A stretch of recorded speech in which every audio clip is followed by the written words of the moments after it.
In India, we don't concern with morality. Immorality is a religion in India. નૈતિકતા નામનો શબ્દ ભારતને માફક આવતો નથી. અનૈતિકતા એ જ ધર્મ તરીકે લોકો જીવે છે. એ ભ્રષ્ટાચાર, એ કામચોરી, એ કાયદા ભંગ, એ અસત્ય, એ અન્યાય, આ બધું જ કરવામાં મજા આવે છે આ લોકોને.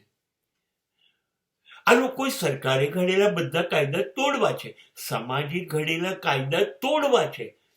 કોઈ જગ્યાએ વફાદારીથી સંબંધ પણ નથી રાખવા, પ્રમાણિકતાથી પોતાનું કામ પણ નથી કરવું, પ્રમાણિકતાથી શિક્ષણ નથી મેળવવું, પ્રમાણિકતાથી જીવન નથી જીવવું. બધું જ ખોટું થાય તો રાજી થવું છે, ખુશ છે.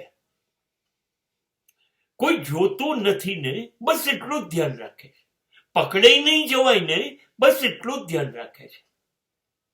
અને હવે તો નફટાઈ અને એ એટલી હદે પહોંચી ગઈ છે કે પકડાઈ જવાય તો શું,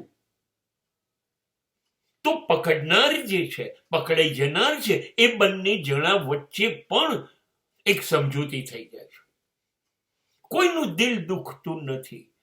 ખોટું કર્યા કરવાનું. અરે એ તો કરવું જ પડે, એ સિવાય જિંદગી કેવી રીતે ચાલે?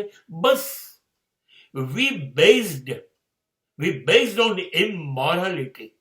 આપણે આ કરવું જ છે, બસ ખોટું જ કરવું છે.